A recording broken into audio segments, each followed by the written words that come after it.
Everyone. This is Sai Kumar, and today we're on a series of Real Talk with Sai, and it's a HealthTech exec founder series. And today we'll be discussing our journey with Vitality RX with Chas. And Vitality RX is doing a lot of innovation in men's hormone wellness, at-home diagnostics, and how they're transforming the preventive health and longevity landscape. So we'll get into a lot more questions about, and we learn a lot from Chas about his personal background as well as about his company as well. And a quick, as some of quick intros here. My name is Sai Kumar. I'm the founder and CEO at DirectShifts. We started DirectShifts 8 years back. We are a healthcare labor marketplace where we connect doctors, advanced practitioners, nurses to clinics, telehealth companies, hospitals for short-term work. Almost like an Uber-like experience where if a hospital or a clinic has a need, they can go through our app, request people, and then we send them shifts, clinicians for work. And I've known Chas for almost 2 years now, and Chas is a wonderful human being. So would love to hear a lot about Chas and his journey. So Chas, welcome, and maybe you can give us an intro about yourself and Thank a you. little bit about your personal journey. Yeah, absolutely. Yeah, thanks for having me. My name is Chas Gessner. I'm the founder and CEO of Vitality RX.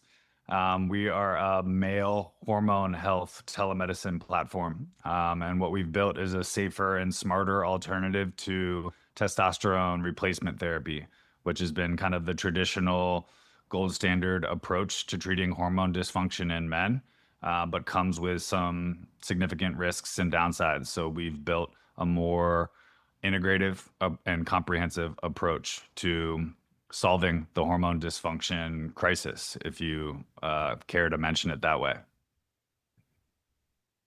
Awesome. Super exciting. So for a lot of folks who don't know, actually, Chas was played in the NFL. So Chas, maybe you could give us a little bit of your background, where do you grew up? How did you become a professional football player? Your journey a little bit over there so that, and then walk us through what led you to starting Vitality RX. Well, yeah, I grew up playing sports. I always played all the sports. Ended up going to Brown University actually because they agreed to let me play both football and lacrosse. So went to Brown, had a great experience there. Ended up taking a little bit of a non-traditional path out of the Ivy League into the NFL. Bounced around the NFL 6 or 7 years or so. Was fortunate enough to, my rookie year, be a member of the New England Patriots, which was an incredible experience. We won the Super Bowl in 2003. So that was really cool, just being exposed to an organization that was at that level, and kind of the highest level of that sport. Really eye-opening on a lot of levels. And then transitioned out of football and into the healthcare space, got into medical sales, various positions for various companies over the years, before starting Vitality RX. But really the reason why Vitality RX came to be is I was kind of dealing with a lot of the same symptoms and problems that a lot of men now are facing, kind of more in their late 30s, early 40s. I was kind of dealing with them in my late 20s. All the inflammation, some of the head trauma from the football days, poor diet, poor sleep, a lot of stress, those kind of things were really wreaking havoc on my hormone system, my adrenals, all of those things. So I was searching for a solution, and I didn't want to just jump on testosterone replacement therapy. So we started building that solution and started a Concierge men's health clinic first. And that was kind of the first iteration of Vitality RX, and just learned a lot about what worked and what didn't work and what men wanted and what men needed. And that kind of brings us to today. That's awesome. How cool is it that talking to somebody from played in the NFL, went to Brown, and then starting a company here. I lived in Boston for 5 or 6 years, and still one of my favorite teams is New England Patriots. So that's who I follow. So super excited to be chatting with you. Um, yeah, I mean, and how long has it been since you started Vitality RX? About 7 years or so. About 7 years. But like I said, we started off as a concierge men's health clinic. So we were doing all kinds of stuff from peptides to hair and sexual function to different types of hormone therapy.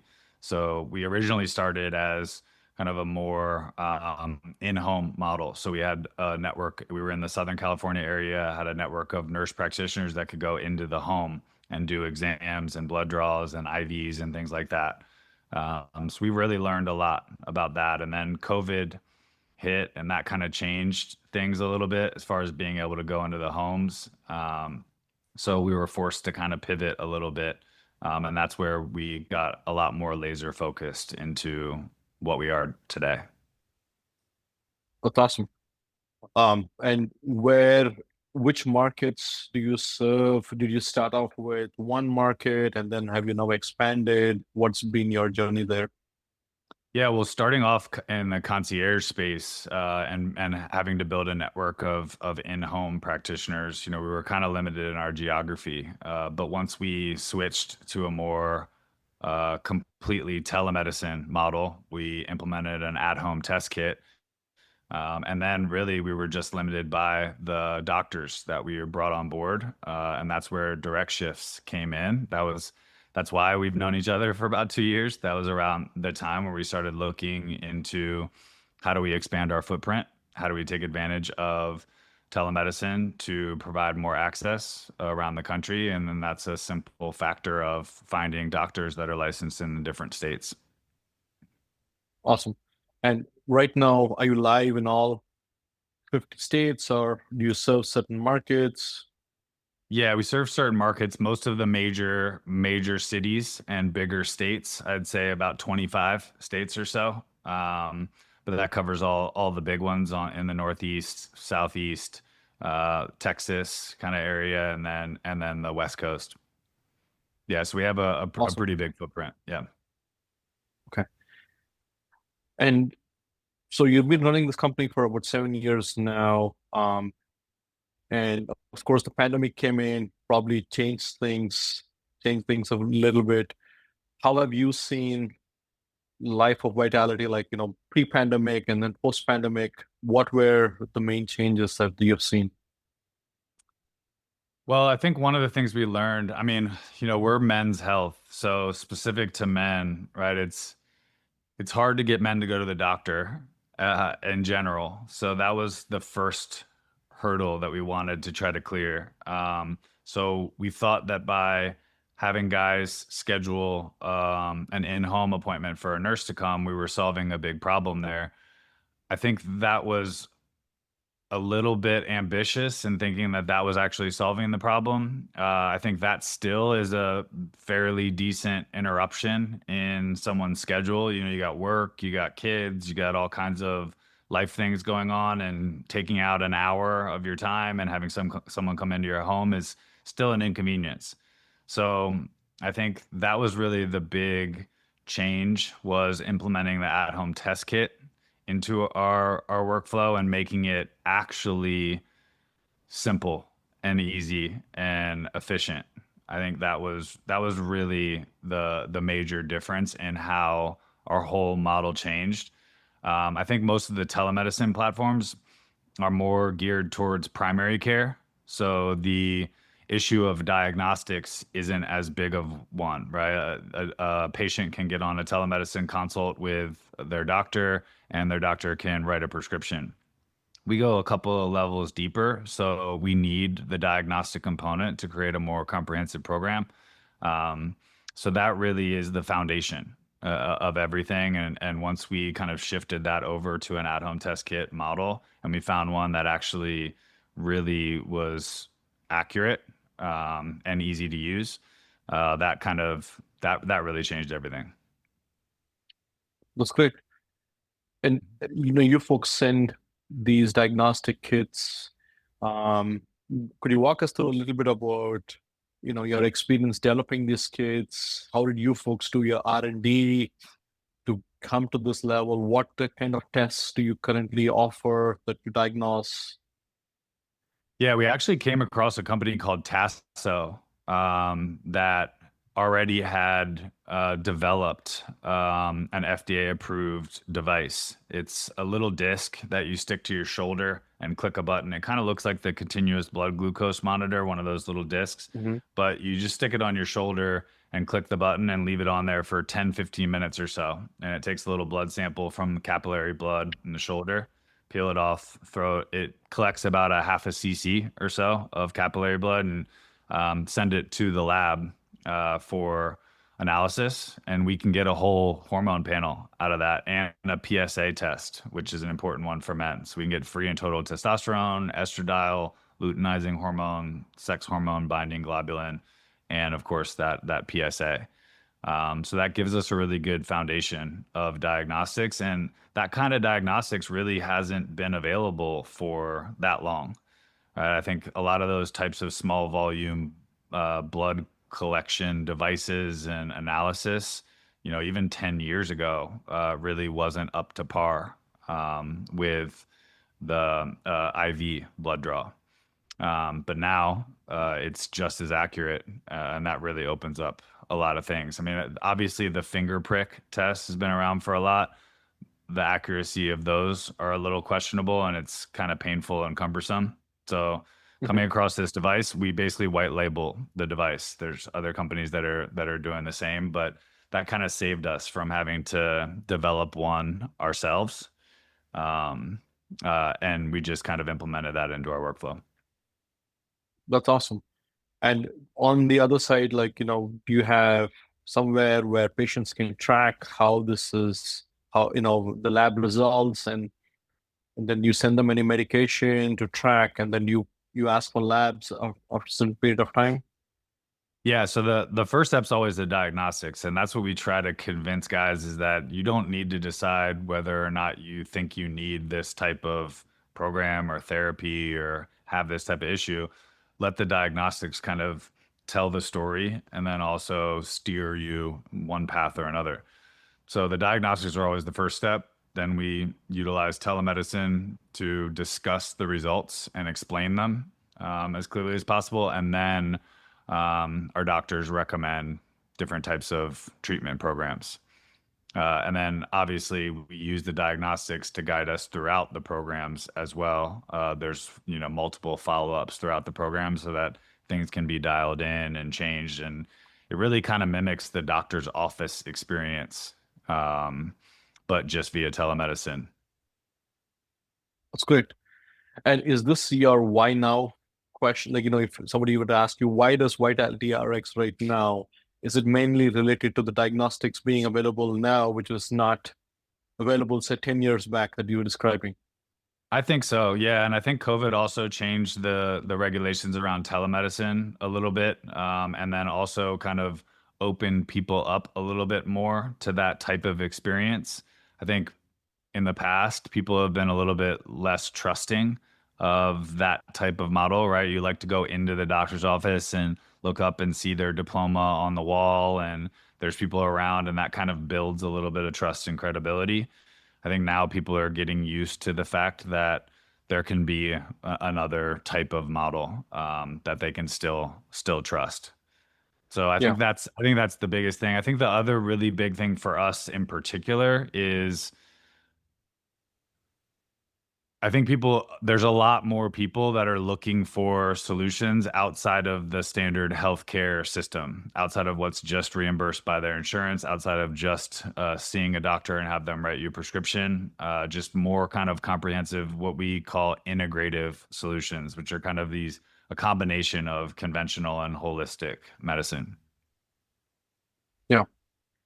Great. And maybe to the audience, you can give us few examples of certain patients who came to you for use case like people have helped them, write the journey? Say that again. I missed the last part of that. Yeah, sorry, I was just asking if you can walk us through certain patients who came to you folks and they had certain conditions, and then once you help them through their journey, and then how they got better. Oh yeah, yeah. I mean, I think really the way I like to talk about it is all of the things that you can think of when you say to yourself, "Oh man, I feel like I'm getting old," right? I think we've all had that moment, right? Where you're like, "Oh man, 5, 10 years ago, I didn't feel like this," right? Like anything related to mood or energy or weight gain or any type of sexual function, libido or erectile function, any of that kind of stuff. Kind of the whole mirror, joint pain, like you get up and it's a little bit harder to get out of that chair than it used to be. Just doing the things that you used to be able to do easily, pain-free, and with energy. I think that's the biggest driver of hormone health. I mean, not the biggest driver, but those are the symptoms that are related to hormone health and hormone function or dysfunction. So those are the problems that we're trying to solve with optimizing hormone levels. And really testosterone is kind of the master regulator hormone in the male endocrine system, and that's the sauce of life, right? Like that kind of powers all of the engines, for lack of a better term. So that's what we're trying to Yeah. approach, and then by having optimal testosterone levels, a good ratio of testosterone to estrogen, those are the symptoms that start to go away, right? Like those are the things that when you did have optimal hormone function when you were younger, you didn't experience, and that's why. That's great. That's great. Um, just shifting a little bit on, just your journey as a founder, CEO of Vitality RX. Any parallels or any, you know, lessons from your sports days that been helpful to you here? Yeah, I think everything, right? I've been asked this question before, but I mean everything from all the individual stuff around self-discipline, motivation, resilience, all of those things are all things that come up almost on a daily basis. And then the team aspect of it, same thing, right? It's learning how to work within a group, learning how to lead, what styles of leadership match with the either the whole team, the team as a whole, or the individuals on your team. And setting goals and kind of working towards those goals, and staying on target and being able to kind of chunk things out. These are our short-term goals. These are our long-term goals. Football in particular, right? You have a 16 game season. You have every week is kind of like your Super Bowl, right? So those are your short-term goals. Maybe that could equate to like your monthly goals, but the ultimate goal is to win the Super Bowl. Right? That's your longer term goal. So yeah, like I said, I mean, I think all the way across the board, there's parallels, and I think that allowed me to get a lot farther, a lot faster. And I think do more with less. I think would be a good Yeah, way to put it. Mm. that's awesome. That's awesome. And how was your journey when you were starting up? Like, were your friends or family were like, "What are you doing? This is crazy." Or, what I was mean, that like? yeah, it's kind of in my personality to kind of take the plunge, take the maybe not most traditional path. So I don't know that I would necessarily surprise anybody. But yeah, I've had a lot of support, from those in my kind of immediate network and beyond. I've tried to build a really big network just through just building relationships. And I've lived in a lot of different places. I've been a part of a lot of different teams. And I've built a big network, that I've been able to kind of tap into and rely on and get really great support and advice from, which I think is really, really important for founders. Yeah, that's great. And your journey is also like, you run this company for 7 years now, and um, I think you've run it in a way where you decided to not take on a lot of external funding and things there, and probably now you're getting up to raise a little bit of money. What was the thought process there? How do you think through that? Yeah, that's a tricky one, right? I think like there's pros and cons to, bootstrapping versus raising money. And I think there's those two extremes, and there's a lot of different scenarios in between. I think for us, getting to a spot where we can get meaningful traction has been a journey, even just in figuring out the right model, right? And just kind of pivoting into this model within the last year and a half, 2 years or so. We obviously had to spend money to even get to this point, but that's been very well spent because we learned a lot about, like I said, what works and what doesn't work, and where we wanted to be. And we feel like we're right there now, in that sweet spot of where we want to be, matched up with kind of the market.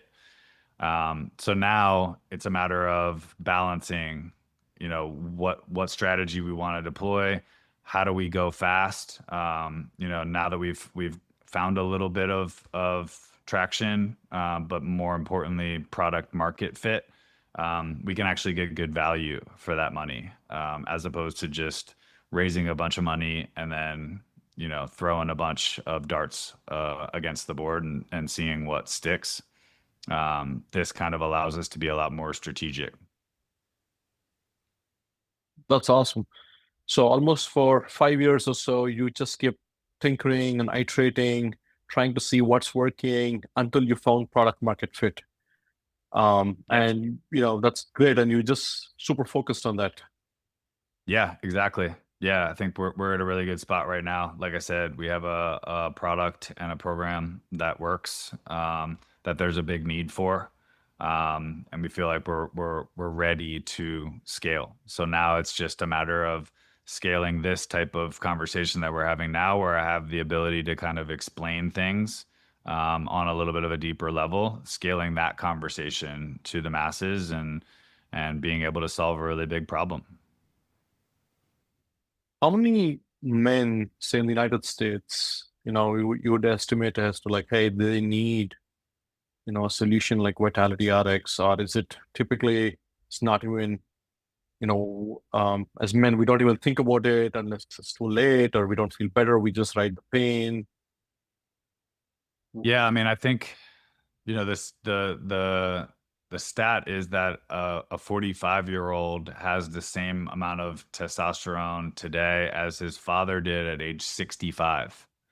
Hmm. So there's been a big shift. There's a lot of things kind of in our modern lifestyle and environment, the food, the more sedentary type of lifestyle, the high stress, the poor sleep.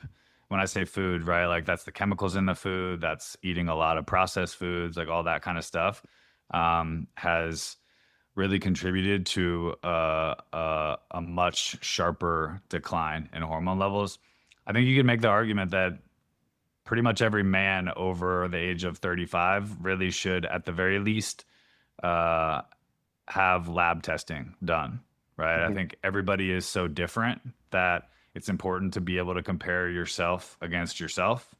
So, regardless of kind of how you're feeling, setting a benchmark and being able to kind of match your symptoms to where your levels are is really important. So, I think really, I'd say every man over 35 should at least take that first step and get the labs done, which we've tried to make a lot easier. And then, beyond that, I mean, most men over 40 have some level of hormone dysfunction. It's just kind of a matter of how much, for how long, how does that actually affect you personally? I do think there are a lot of men that are suffering in silence, like you alluded to. I do also think that a lot of the men that have issues are ignoring them because they believe that the only solution is something like testosterone replacement therapy, which requires them injecting testosterone, them becoming dependent on it for life, them potentially becoming infertile, them potentially being open to cardiovascular issues, those kinds of things. I think most men have kind of heard about those types of downsides to TRT, and so they think that there isn't any other option, and they say, all right, well, I'll just kind of deal with it. I'll just suck it up and deal with it. And so that's where we're trying to come in and just kind of get the message across that there's other ways of approaching it. That's awesome. That's awesome. And in terms of, you doing this and building your company, how do you look for who to hire at this stage now? Are you looking to hire more team members? What kind of qualities do you look for? Should they have played sports? Like, what kind of things are the balance? What do you look for? Yeah, I think I don't obviously don't have a requirement that somebody should have played sports. I think it kind of comes out a little bit in how they interact with the team. I think that's how you can tell really early on. But really, it's just a matter of just good quality people. And then also, I think anybody can work anywhere, but sharing a common goal and people really bought into what you're trying to do. I mean, our company in particular, right? Like, we're not just selling like some t-shirts or something, right? Like, we're trying to actually improve men's lives. And there's a component there of not just selling them something and having them go away, right? Like, they're entrusting us with their health and wellness and their lives really on some levels. So having people that understand the gravity of that and are excited by that is really, really important. And I think you can pick up on that pretty quickly, whether someone is really fully invested. And I think that's obviously the most important thing. I mean, obviously there's all the other little intangibles for the different roles, but I think that's really the biggest thing, and it's something that I've gotten better at kind of tuning into over the years. It's awesome. I just want to go back to something which you were discussing, and we were discussing this offline as well, where you talked about it's not just medication, but also diet, sleep, and you ran some experiments, or you did some research around sleep and how it's impacting the hormone levels, etc. Maybe you could give the audience a flavor for like, hey, like, what was that you did and what did you find?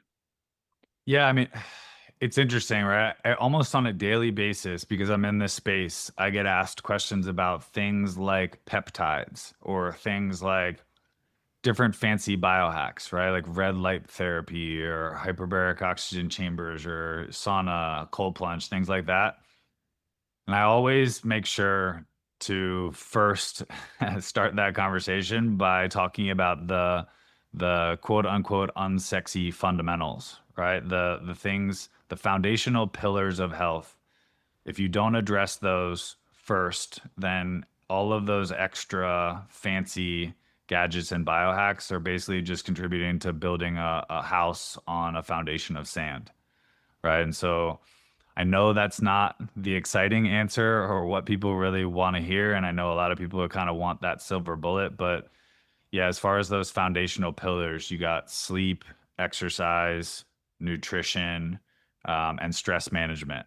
Those are kind of the really four big ones that encompass hormone health and really total health and longevity. Sleep, one bad night of sleep impacts the expression of over 700 genes. You could make the argument that sleep is the single biggest driver of health and longevity that exists, right? And I think a lot of people, sleep is kind of an afterthought, right? Like I have all this stuff going on, I have all these responsibilities, and that's something that I'll just sleep when I'm able to sleep, and that's it, right? And I think as far as the hormonal impact, it's massive. It's growth hormone, it's testosterone. That's when we're sleeping is when our body is actually rebooting and rebalancing and producing our all of our hormones. That's when our body kind of tries to reach homeostasis so that it can repair and regenerate. So yeah, sleep is really truly the number one thing. And there's sleep quality and there's sleep quantity. I track everything with my Whoop. Um, and there's obviously a number of different ways that you can do that, but it's been really interesting over the years to see what types of things I can do to impact those metrics, right? Like you can see deep sleep and REM sleep, and light sleep and all those kind of things. I could go on and on and on about sleep forever, but you kind of get the gist. It's just a really important foundational thing. And I think it's something that everybody should focus on.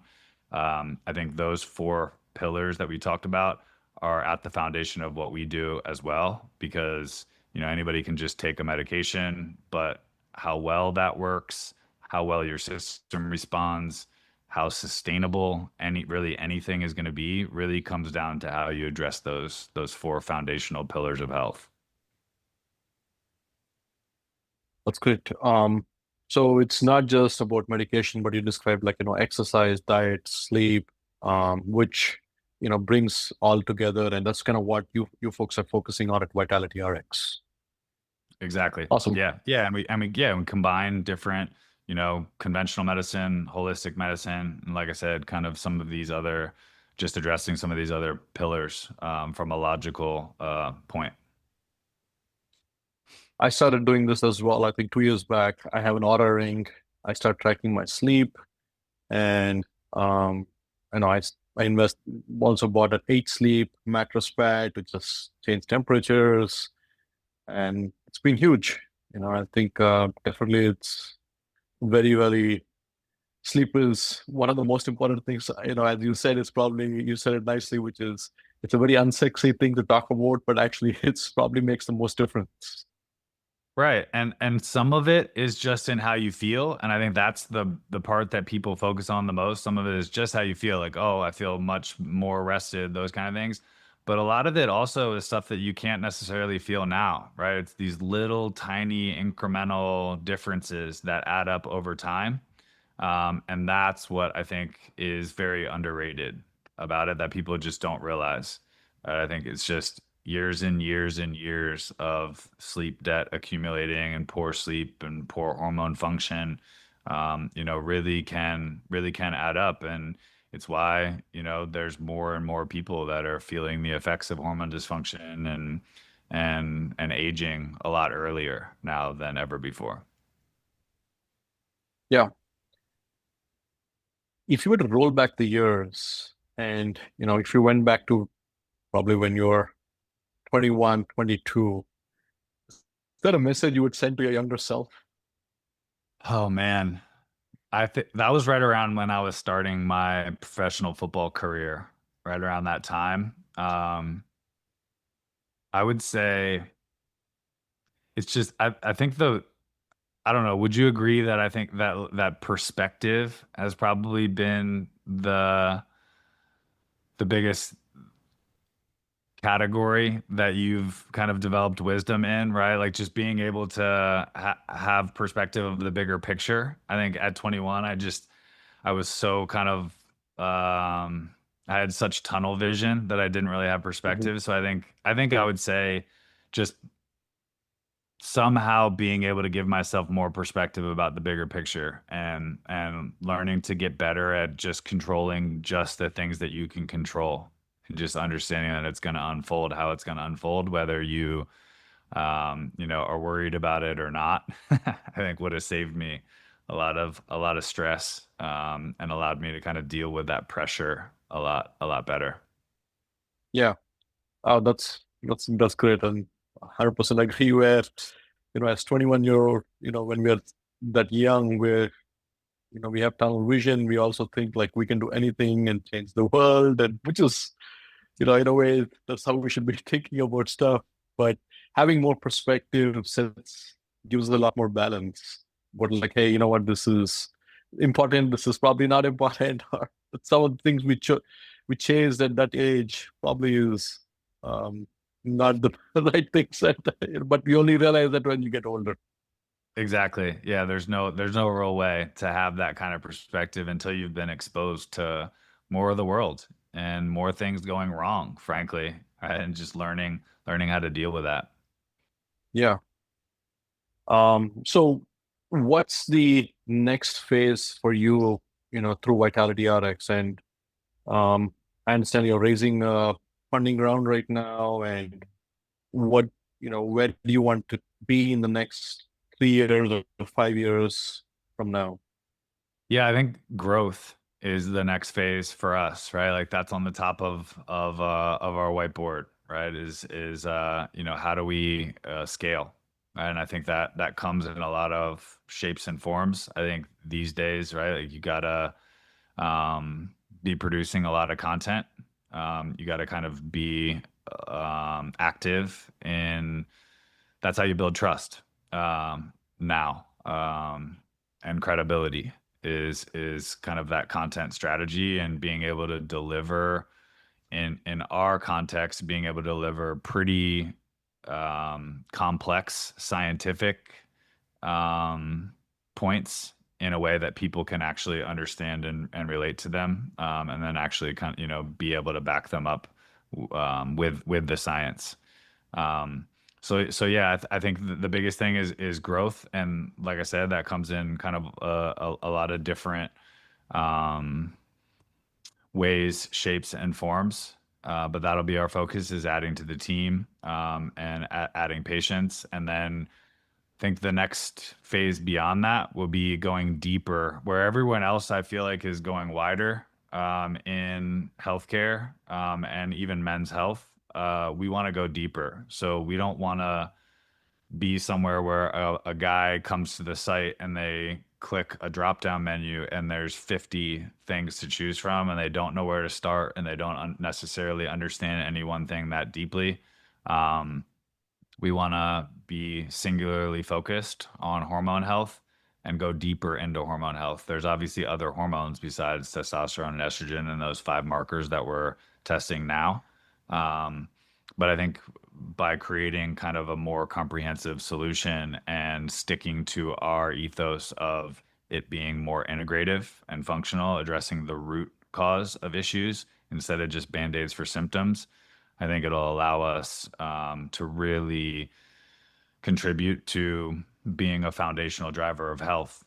We can be that fifth pillar besides those other four of really getting those things dialed, which will just make everything else stronger. Great. So, and probably last question. I know we're running out of time, but which NFL team would you pick this year to win the Super Bowl? Oh, this year. Um, this year's tough. I think there's a lot more parity. I mean, I'll say this. So one of my best friends is the offensive coordinator for the Washington Commanders, Cliff Kingsbury. He and I were actually rookies together in New England. So I've been following them more closely. I'm also from the DC area, so I grew up a Redskins fan. Um, I watched their game against the Green Bay Packers last week, and I think the Green Bay has the best defense in the NFL. I think they're going to be a big problem. I think Green Bay is going to kind of surprise. Maybe it won't even be a surprise at this point because they've been dominating the past 2 weeks. But I think they'd be my pick if I had to pick one. Awesome. Awesome. Yeah, yeah. Great. Well, thank you so much, Jess. This has been wonderful. And look forward to more conversations. And folks, yeah, I mean, if um, Vitality RX, like if anybody's looking for any help, please head to Chas's website, vitalityrx.com, and you can check him out there. Awesome. Please do. Yeah, vitalityrx.com. And like I said before, you don't have to decide whether you want or need the therapy in order to take the first step. And everybody should do the diagnostics. Our kind of tagline is know your numbers, right? What gets measured gets managed. So whether it's with us or somewhere else, if it's just going to your doctor and getting a full panel of labs, just make sure to do that and kind of check in on your health and create a baseline for yourself. Great. Great. Thank you so much, Chas. This has been wonderful. Thank Good you. speaking. Really appreciate it. Thanks, Appreciate it. Sai. Okay. All right.